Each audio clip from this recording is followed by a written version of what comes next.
Alright, so it's been a little bit since the last update video, so I apologize about that, and wow, that autofocus is doing me no justice. Let me pause until that fixes itself. 1 second. Alright, looks like it finally fixed itself. So been a little bit since the last update video. So let's see what we've missed. When was the last one? Let's see, the last one looks like it was on the 4th. So what's happened since then? So I had an INM exam, so instrumentation and monitoring exam. I had an anesthesia physiology exam. Had a pharm exam, and then I went and did the hearing and vision screening with the kids. So a good bit's been updated since we last spoke, so let me just catch you up to speed. INM exams, that was the 11th. Did pretty good on that one, thankfully. Studied pretty hard for it. Happy with my results. Anesthesia phys, again, they were back-to-back days, so it was pretty tight. Again, happy with my results. Was pretty much as expected. Pharm, didn't do as good as I would have hoped. I'm still in a good spot, so I'm very thankful for that. I know what I need to improve on, and I feel like that's one of the big things for this entire program is being able to find your flaws and address them, and being able to correct those types of mistakes early on is a big key. The hearing and vision screening, that was kind of fun. Went to a local elementary school, and we did hearing, vision, and height and weight for the kids. So I chose the height and weight station, and yeah, it was just a good little time. Took a little bit of time out of the day. I think it was like 3.5 hours, but grand scheme of things, not too bad, and it was honestly a pretty good little experience. So always good to help out the community in that way. So that's what's new with that. So what else?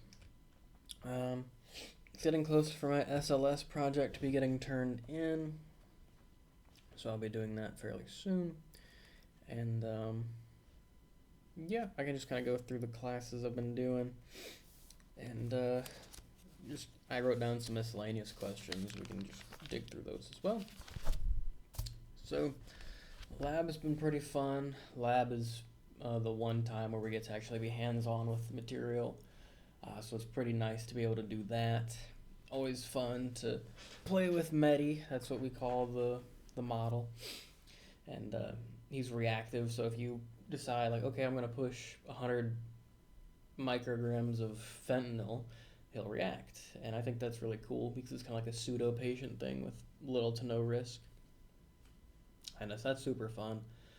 At this point, in my current level of education, if you gave me the simplest surgery on the simplest person with zero, like, no mishaps, like I'm not going to have to deal with any ACLS stuff, I'm not going to have to deal with any bronchospasms, anything like that.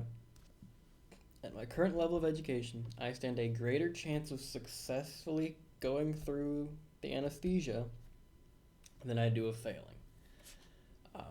So you can measure your own progress up against that if you'd like. But at my current stage, which is about a semester and a half into the program, I would say I stand a better shot of the patient living than the patient dying on the table. So, that's pretty good, I guess. Not so bad for having only done this for a handful of months at this point. So, we'll take that. Getting a lot better at emergence. If you attend this program, there's one person who very specifically says anesthesia is like flying a plane. The hardest parts are takeoff and the landing, takeoff being induction, the landing being emergence. And so I'm glad I'm finally learning to land the plane, and theoretically the middle part's the easiest. Now, granted, the middle part can also be where things go really wrong, but it's typically less likely. So happy about that. Pharmacology, I already talked about. I've got to not necessarily play catch up, but I've got to change my style a little bit and be better prepared for the next one, which I'm more than willing to do. Airway, still doing good. I actually haven't taken the airway exam yet. That's going to be in 2 weeks. I&M, I really like the subject. It's instrumentation and monitoring, so that's where we learn about things like pulse ox, non-invasive blood pressure cuffs, the machine, how to bag mask ventilate, things like that. So it's basically any tool that we'll encounter in the OR. That's what we're actually getting to be hands-on with and actually play with. So really good to be learning about that kind of stuff, and I'm glad that that's kind of solidifying. Anesthesia phys, that's just like a physiology class. So just picture any college level physiology class, except for it is hyper focused on anesthesia. So one topic we've already covered would be neurophysiology. So like if you give sevoflurane to a patient, what does that do to their brain? And then you apply that question to like, I don't know, we'll call it 15 different drugs, and by that point you should be pretty good. So we did neuro for that one, and doing pretty good in that, thankfully. So anesthesia principles and practices, I've got an exam for that one next week. Or no, actually not next week, sorry, it's in a couple days. That one's on Thursday. Today's Tuesday for reference. So got that one. I've been studying for it. I'm going to keep my same study strategy for that class unless it doesn't work, and then I'll augment. SLS, Student Lecture Series, I'd say things are going well in that one. That's the one where students give presentations. I've already got my presentation pretty well and done. I received feedback from the professor, and I'm going to go through it later, probably after this video, and actually implement the changes. And other than that, we're starting our ACLS course soon here, technically tomorrow. So that's that. We've also got, I think coming up in a couple of days here, we're going to be talking with our, one of the higher ups at the program who's in charge of where we get our second year rotations. So looking forward to that on Thursday, but also not looking forward to that because it means, things are changing, and, change can be good, but change doesn't necessarily mean fun. So excited and cautiously excited for that. So what else do we have? Alright, so I wrote down some ideas, so I'll just go through these real quick. So what's my mindset like before taking an exam? It honestly depends on the exam. So if it's an exam I'm confident in, I try to bring that cautiously optimistic mindset into it and kind of look at it from that perspective. If it's an exam I not necessarily haven't prepared for, but I'm not as confident in, I'll word it like that. That's when I focus on just staying calm. One of my personal biggest gripes when it comes to me in exams is that I work myself up too much. So like before the pharmacology exam, one of the reasons I feel like I held myself back was I got too far in my own head. I got hyper-fixated, but it wasn't a productive hyperfixation. It was just to the point where I was focusing on panicking because I was panicking. And at that point, it's just so counterproductive, and you don't get any thinking done. So that's one of my main things for those kind of classes is to just try to take those deep breaths, take a step back, and just focus on what I know. But I just try to stay calm for that and just let my studying speak for itself. If I've studied well, my test grades will hopefully reflect that. And if they don't, I'll need to figure out why and what I can do to fix it. Let's see, what do we got here? What does taking one of these exams feel like? It's kind of a loaded question because it really depends on the class. That'd be like me asking you, hey, how does your college exams feel? It's like, well, calculus was different than biology, was different than orgochem. As a general rule, I'll say it's a more in-depth undergraduate exam that's very focused. Right? If you think about it like this, if you're given a set of slides in undergrad, there's only so many questions you can ask about it. And the same thing can be true in graduate school. At least in my program. I guess I shouldn't speak blanketly, but there's only so many different questions you can ask. Now you can get really in-depth, and you can get really specific, and you can pull from the textbook, and you can do all sorts of stuff. But to me, that's what it feels like. It feels like it is a step up from undergrad, but I also took really hard undergrad stuff, so it wasn't that big of a step up. Like, I took 2 semesters of physiology and pharmacology in undergrad, and that professor was notorious for getting into the nitty gritty on stuff. Now, granted, I had more time to prepare for those exams, so they arguably felt a little bit easier to me. Um, but I'd say these exams are comparable to his in terms of difficulty. You have to know your stuff. There's just no way about it. Let's go to the next one. Are there any secrets to success? Put in the time. I mean, it's cliche to say, but honestly, I think that just putting in the time and putting in the effort is really the best thing you can do. I mean, I've been keeping track of how many hours I've been studying and things of that nature, and it's a lot. It's a lot. But my results are reflecting that. Now, your mileage may vary. For all I know, you'll need to study double what I need to study, or you might need to study half. It's just very person dependent. I can name one person in my class. All they do to study is they watch over the lectures one more time the day before, and that's what they do. That's what they claim to do. I don't know if they actually do, and I also don't know what their grades are like. So it's either really working for them or it's really not, and they're just right on the edge. I don't know. Either way, I wish them luck. And I also know some people who will spend about 12 hours per day outside of class studying. So you just need to find your balance. So no real secret to success other than showing up and putting in the effort. I feel like if you put in the effort, the results will reflect it. So next up, how do I keep the motivation going? Well, it's hard sometimes. I'll just be point blank honest. It's kind of hard sometimes to keep the motivation going. I keep a little daily journal of like a to-do list, and if you look at the side of it, you'll see how there's those blue marks that are horizontal. Those blue marks, that was my week off. So since I started in May to right now, I've gotten one continuous week off. And that's it right there. Look how little that is. Everything else on either side of that is studying, it's exams, it's showing up to class, it's wearing scrubs, it's all of that. So when I look at it like this, it kind of hurts in some ways because it feels insurmountable, because I know that there is going to be another booklet or two like this, because this one I started this one in July. So this is about 2 months. There's another one of these that you don't see, and it doesn't have any line in it at all. So looking at it from that perspective, it can feel insurmountable. But on the same token, it also feels very fast.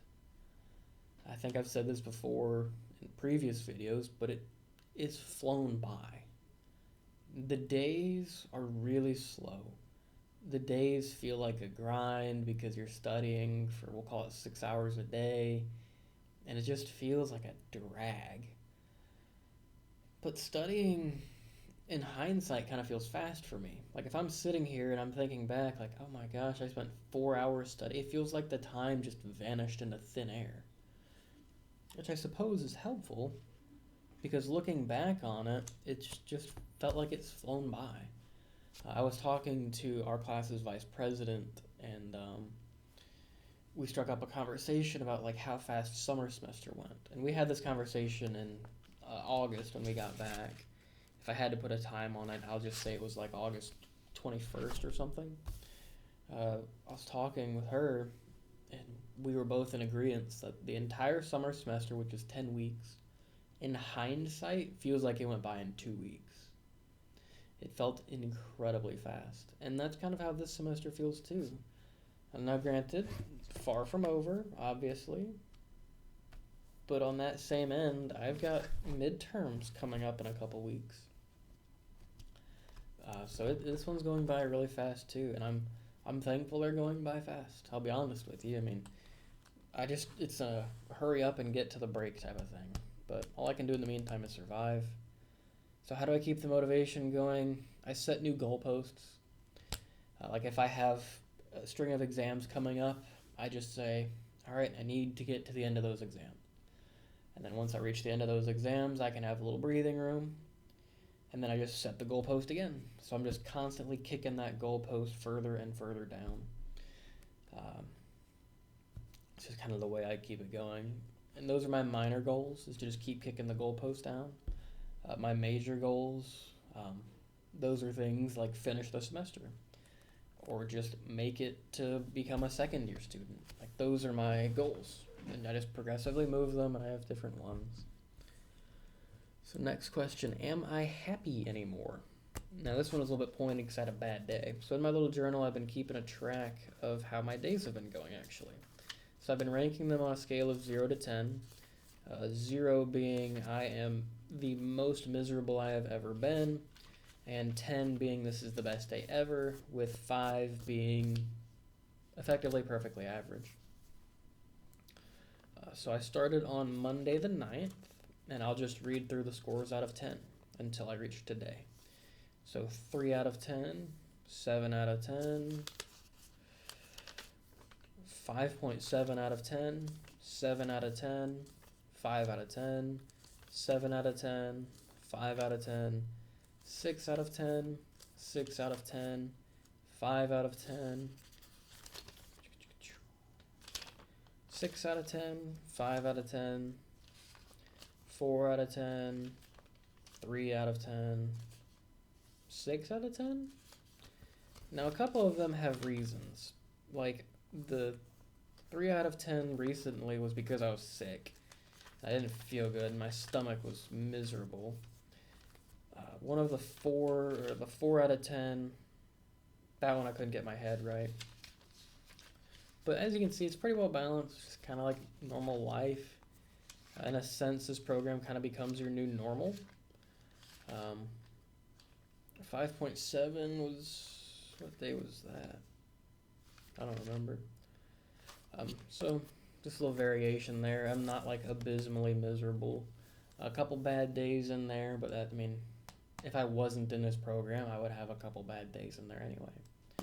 So just a little food for thought if you were wondering. And keep in mind, we're not the same person. I know people in this program who are like hyper happy. Like you would have to, you'd have to kick them in the teeth for them to frown. And then there's me. You know, if I sneeze and it hurts, I'm going to have a crappy day. That's just me. So, can't really answer this one so much yet, but do I have any regrets about choosing CAA? To that, I would just say not currently. I mean, things are going roughly as anticipated. So, how did the exams go this week? Already went over that. Do I have any concerns going forward? I guess gotta keep putting in the work for farm, making sure I am staying on top of that. We have a potential hurricane coming through here, so that'll be fun. I'm not used to that, so we'll have to see how that goes, because that could impact our exam on Thursday. Not looking forward to that, but, you know, kind of is what it is. Has keeping a video series going kept me motivated? Yeah, I'd say that's part of it. I've kind of enjoyed just kind of keeping this video diary, if you want to call it that. Gives me a little times to check in, and it's helped me be able to look back and see how much I've progressed. So I think that's really cool, because it's kind of keeping that perspective for me of I really came from nothing, and here I am now. I'm definitely very far from being ready, but I am a heck of a lot further than I was. So it's pretty cool to be able to check in and do those type of things, and I want to be able to share the good news, so I kind of try to work towards the good news a little bit more, you know? I don't want to come in here and be like, guys, I just failed my I&M exam, you know, so I try to make sure I don't do that. So I just try to give you guys the good news, and it's worked out so far, so I'm happy about that. What's going on coming up? I've kind of gone over that already. We've got a visit from a higher up about second year rotations. We've got a potential meeting with a hospital group coming up, so that will be fun. There's the hurricane possibly coming through, and then we're on the cusp of midterms. So, kind of a packed old time. Things should die down a little bit towards mid-October. Um, but, that's kind of all I can really say about that. Just kind of same old, same old. And then that's probably going to be in a separate video. So I will get rid of those. Sorry, I'm just editing my script basically. So the question of, am I still happy? Yes, I am. It's definitely a shift. And past a certain point, this has kind of become my new normal. Not in the sense of like, oh, I'm just depressed and today I'm less depressed. It's not like that. What I mean by that is for a while there, I had a gap semester.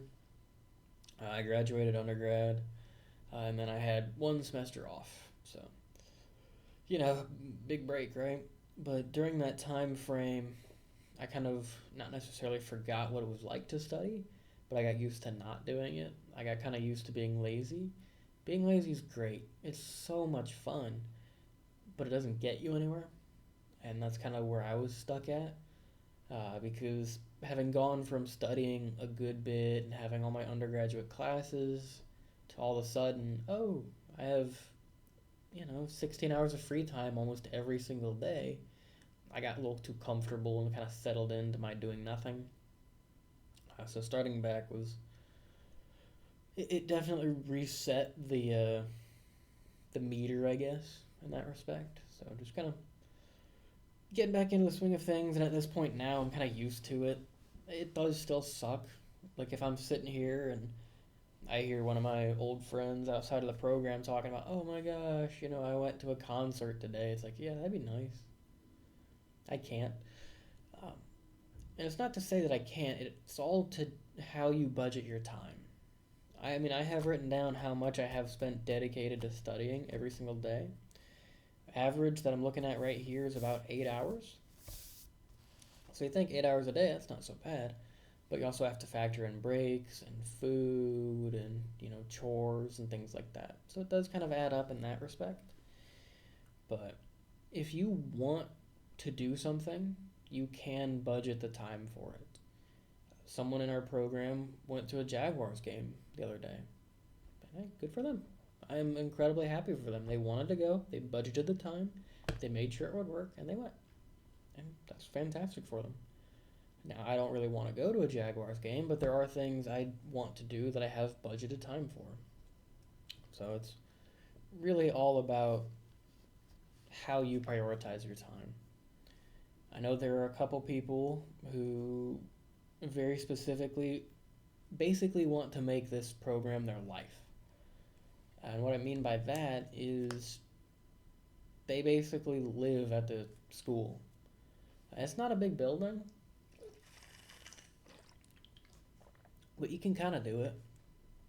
I mean, there's a gym in there, there's some recreation stuff, there's some lounge seating. Like, you can make it work. Not something I'd particularly want to do, but if it's what helps them, then I'm more than happy I'm happy for them. That's the best way I could put that. That's just not me. I prioritize being at home. I study so much better at home. I cannot study in a group setting. I've learned that, unless I'm the one who's like teaching it. And one thing you'll have to get over, I got stuck in it for a little while, is if you see somebody who's studying in their own way, I used to always feel like, oh, well, they're studying that way. Like, what am I missing? I'd look over and be like, whoa, what are you studying? Like, oh, I'm studying for I&M. It's like, oh my God, I haven't even started studying for I&M. Like, I'm so behind. And it just kind of starts this negative cycle. But then I would think about it, like, okay, well, they're studying for I&M, but I've been studying for anesthesia phys. So neither of us are really behind. We're just doing different things. Or I'll see somebody who has printed out an entire slideshow of a lecture, and they're annotating it and they're doing all sorts of stuff. I'm like, oh my god, I don't do that. Like, does that mean I'm gonna fail? I mean, like, what are you doing differently than me, and is that gonna reflect poorly on me? But as long as what you are doing works, you really don't need to be worrying about what everyone else is doing. Just if you have something that works, stick to it. Now, if it doesn't work, you need to be adaptable and amendable to change. But if it does work, then why change it? So that's kind of my mindset on that. I got trapped in that a couple times this week, but I'm getting a little bit better about it. So yeah, it's definitely kicking off. I mean, we're in the thick of it right now, but only way to do it is to do it. So I just got to keep trudging through it and keep studying a little hard out. But can't really think of anything else to go over. If I can think of anything, then I'll probably just make a new video. When will the next one come out? I mean, y'all aren't gonna see it right away, but let's say 24. This is 1, 2. I might do it on like October 4th, and then do another one on like the 18th. So probably the 4th, somewhere in that range. I'll have taken an exam. I'll have taken 2 exams actually. So yeah, maybe probably somewhere on the 4th, maybe that weekend. We'll see. Either way, none of it's set in stone. So that's just a little update for you. As always, best way to reach me is either via the Instagram that I've made. It's just my CAA Journey. And then you can also just leave a comment, and I will do my best to respond to them. Other than that, this is going to be a scheduled upload. I've finally decided when things are going to get uploaded, so that's cool. I know it's not going to, you guys aren't going to care because it's going to be already out, but I have my first one scheduled for November 20th. So that's pretty cool. Why did I pick November 20th? I can't remember. Let me look. November 20th. November 20th is when I applied for Jacksonville. So that's when this video is the very first video is gonna be releasing. So the same day, exactly a year after I applied to the program. So that'd be kind of cool for me. Other than that, every video is gonna come out once a week, every Wednesday. So currently, the last video is going to be January 15th, so this one's probably going to be scheduled for January 23rd, 2025. So hopefully I'm doing pretty good at that point. So other than that, I'll go ahead and let you go. If you stayed watching this long, I appreciate you. I wish you the best of luck in whatever program you decide to pursue, and if you pursue being a CAA, then by all means, I wish you the very best of luck. Feel free to reach out. So yeah, have a good one. Take care.